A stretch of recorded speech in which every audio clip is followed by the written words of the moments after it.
மாதவிடாயப்ப ஏற்படக்கூடிய வயிறு வலி அப்படிங்கிறது எல்லா ஏஜ் குரூப் பெண்களுக்கும் நடக்கக்கூடியதுதான். ஒரு சிலருக்கு இந்த பெயின் டாலரேட் பண்ற அளவுக்கு மைல்டா தான் இருக்கும். சில பேருக்கு தான் அது தாங்க முடியாத அதிகப்படியான வலியா இருக்கும். இந்த பெயின் எதனால ஏற்படுதுன்னு தெரியுமா?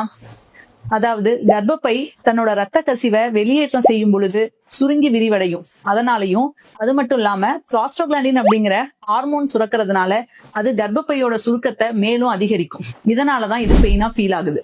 மோஸ்ட்லி கர்ப்பப்பையிலையும் சினைப்பையிலையும் எந்த பிரச்சனையும் இல்லாத வரக்கூடிய இந்த பெயின் பாத்தீங்க அப்படின்னா ஏஜ் ஆக தானாவே சரியாயிடும். சில பேர்த்துக்கு சினைப்பையில ரத்த கட்டி, நீர்க்கட்டி, அது இல்லாம கர்ப்பப்பையில இன்ஃபெக்ஷன், ஃபைப்ராய்டு, இந்த மாதிரி பிரச்சனைகளோட வரக்கூடிய வலிதான் நம்ம கவலை தரக்கூடிய விஷயமா இருக்கு.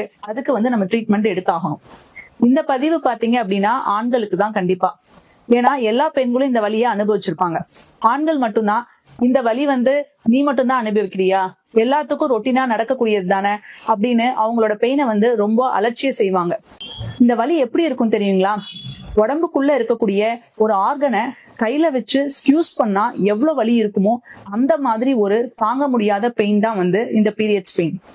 சோ ஒரு பெண் பெயின்ல இருக்கும் பொழுது அவங்களோட பெயினை நீங்க அண்டர்ஸ்டாண்ட் பண்ணிட்டு அவங்களோட ரொட்டீன் ஒர்க்குக்கு கொஞ்சம் ஹெல்ப் பண்ணி அன்பா பேசி கொஞ்சம் எமோஷனல் சப்போர்ட் கொடுத்தீங்க அப்படின்னா தான் ரிலேஷன்ஷிப் ஹெல்த்தியா இருக்கும்.